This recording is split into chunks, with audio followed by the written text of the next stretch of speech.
देह माझा हळद तुझ्या नावाची, भांग माझा कुंकू तुझ्या नावाचे, अरे नाक माझे नथ ती मात्र तुझ्या नावाची, गळा माझा पण मंगळसूत्र तुझ्या नावाचे, मनगट माझे पण चुडा तो मात्र तुझ्या नावाचा, हात माझे पण त्यावरची मेहंदी ती मात्र तुझ्या नावाची, पाय माझे पण जोडवं ते मात्र तुझ्या नावाचं, अरे वटपौर्णिमेच्या व्रत माझे, वडाला फेऱ्या माझ्या, पण आयुष्याचं वरदान मात्र तुला, वडीलधाऱ्यांच्या पाया मी पडते पण अखंड सौभाग्यवती भव, आशीर्वाद मात्र तुला, रक्त माझे उदर माझे, मुलं ती मात्र तुझ्या नावाची, अरे माझं सगळंच तुझं आहे, याहूनही काय, पण घर माझं, घराची सेवा मी करते, साफसफाई नेमप्लेट ती मात्र तुझ्या नावाची, माझं सगळंच तुझं आहे, मग खऱ्या अर्थानं तुझ्याकडं असं माझं काय आहे. माझ्या बहिणीनं नवरा फक्त ऐकतो, शांतपणे चप्पल घालतो, चेहऱ्यावर स्मितहास्य आणतो आणि मात्र घराच्या बाहेर निघून जातो, कारण लक्षात ठेवा माझ्या बहिणींनो, नवरा तो नवराच असतो.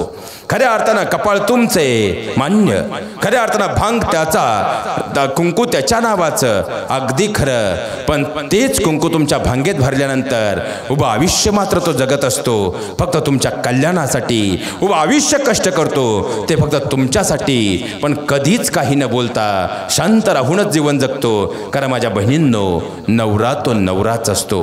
देह तुमचा हळद त्याच्या नावाची, अगदी खरं आहे, पण तीच हळद त्याला लागल्यानंतर उभं आयुष्य मात्र तो तुमच्यासाठी जळत असतो, जगत असतो, आपलं तारुण्य विसरून खऱ्या अर्थानं आपल्या कुटुंबासाठी लढत असतो, कधीच काही न बोलता, कारण माझ्या बहिणींनो, नवरा तो नवराच असतो. खऱ्या अर्थानं पाहिला गेला हात तुमचे, मेहंदी त्याच्या नावाची, अगदी खरं आहे, पण त्याच्या नावाची मेहंदी तुमच्या हातावर जे रंग घेऊन येते ना, त्याच रंग टिकवण्यासाठी आयुष्यभर तो मात्र आपल्या हातावर कष्टाची मेहंदी काढत राहतो, कधीच काही न बोलता, कारण माझ्या बहिणींनो, नवरा तो नवराच असतो. गळा तुमचा, मंगळसूत्र त्याच्या नावाचं, अगदी खरं आहे, पण कष्ट त्याचे, खिसा त्याचा, पण पगारावर अधिकार मात्र तुमचा, तरी तो काहीच बोलत नाही, कारण माझ्या बहिणींनो, नवरा तो नवराच असतो.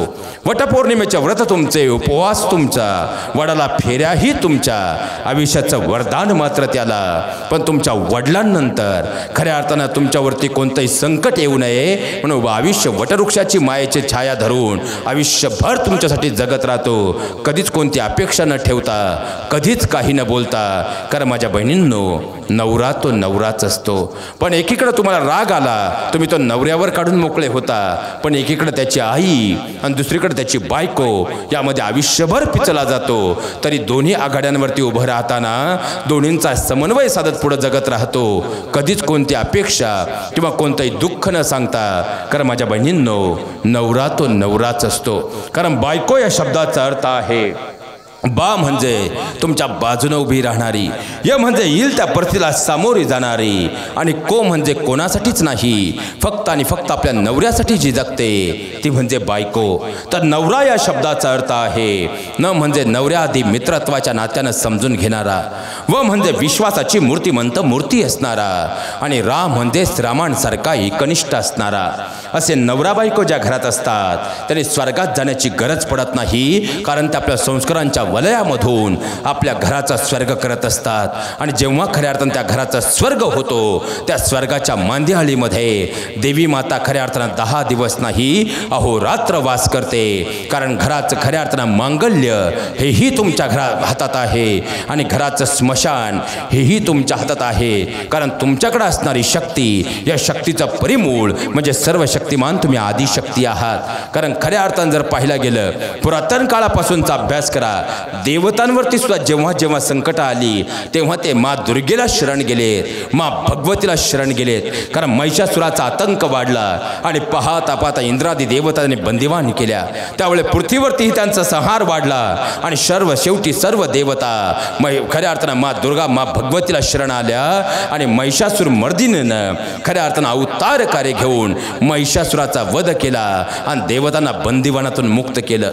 शंभू निशंभूने जेव्हा आतंक वाढला, इंद्रा देवतांना त्याने परास्त केलं आणि पाहता पाहता ऋषी मुनींवरती अत्याचार वाढले, तेव्हा पुन्हा सर्व देवता माँ दुर्गा माँ भगवतीला शरण गेले आणि तेव्हा माँ दुर्गेने खऱ्या अर्थाने दुर्गरूपामध्ये अवतार घेऊन शंभू निशंभूंचा वध केला आणि पुन्हा ब्रह्मांडाला स्वातंत्र्य प्राप्त करून दिलं।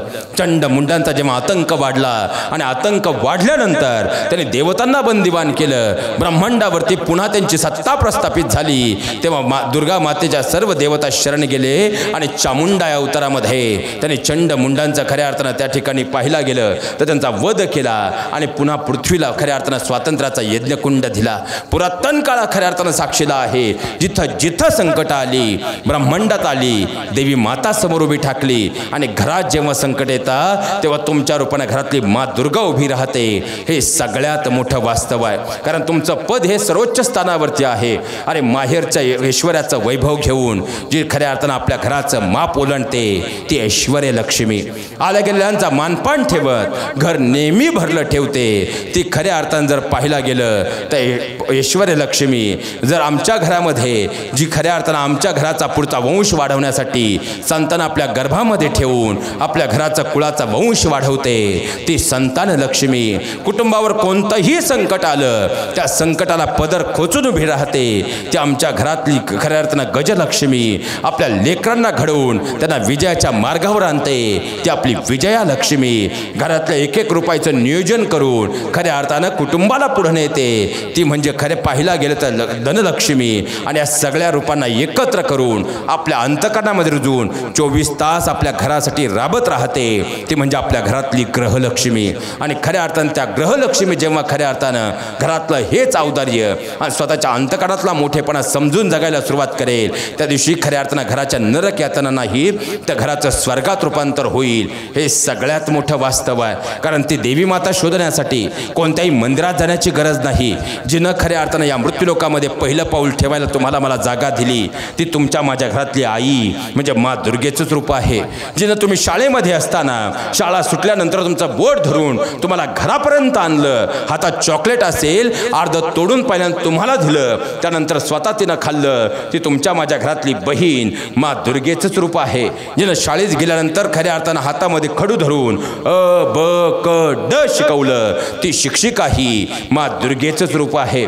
जेव्हा तुम्ही खऱ्या अर्थानं दुःखात होतात, जेव्हा तुम्ही संकटात होतात, प्रत्येक वेळी पदर खोचून तुमच्या खांद्यावर हात ठेवून जिनं तुम्हाला लढायला प्रवृत्त केलं ती तुमची माझी बायको खऱ्या अर्थानं माँ दुर्गेचंच रूप आहे। जिनं मांडीवर घेऊन छोट्या छोट्या गोष्टी सांगून तुम्हाला मला ज्ञानानं परिपूर्ण केलं ती तुमच्या माझ्या घरातली आजी माँ दुर्गेचंच रूप आहे। आणि खऱ्या अर्थानं या मृत्यूलोकातील कर्म पूर्ण झाल्यानंतर जिनं आपल्या उदरामध्ये आपल्याला सामावून घेतलं ती धरणी माता सुद्धा माँ दुर्गेचंच रूप आहे।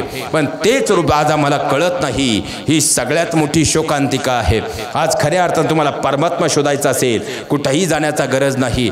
इथून खऱ्या अर्थानं फक्त 14 किलोमीटरवरती पंढरपूर हे तीर्थक्षेत्र आहे आणि पंढरीचा परमात्मा जर पाहिला, कारण जगामध्ये ब्रह्मांडात अवतार घेणारा कोणताही परमात्मा पहा आसुरांचं निर्दलन करण्यासाठी अवतार कार्य घेतलं, पण या ब्रह्मांडामध्ये पंढरीचा परमात्म्यानं मात्र कोणत्या आसुराला ठार करण्यासाठी कोणत्या आसुराचं खऱ्या अर्थानं निर्दलन करण्यासाठी अवतार घेतला नाही, तर पुंडलिकांची फक्त मातापित्यांची भक्ती पाहून स्वतःहून तो खऱ्या अर्थानं तो कर्नाटका मार्गानं या पंढरपूर नगरीत आला। फक्त आलाच नाही तर पुंडलिकांची मातापित्यांची भक्ती पाहून युगे 28 विटेवरी उभा, 28 युगांपासून विटेवरती उभा राहिला। ते मायबापांची जरी सेवा आपल्या जीवनात आपल्याकडून घडली तरी परमात्मा शोधायला जाण्याची गरज नाही। तो पंढरीचा 28 युगांपासून उभा असणारा परमात्माही स्वतःहून आपल्या घरी आल्याशिवाय राहणार नाही। पण आज आम्ही खऱ्या अर्थानं आमच्या मातापित्यांचा तोच सन्मान जपणार नसू तर खऱ्या अर्थानं परमात्म्याचे आम्ही कितीही उपवास आणि कितीही आरती केली परमात्मा आम्हाला प्रसन्न होईल का? एवढा साधा विचार अंतकरणात करू शकलो आणि नवरात्रीपासून आपल्यामध्ये काही बदल करू शकलो तर रात्रीचा अंधकार दूर होऊन तुमच्या जीवनात आनंदाचा प्रकाश आल्याशिवाय राहणार नाही। हे सगळ्यात मोठं वास्तव आहे।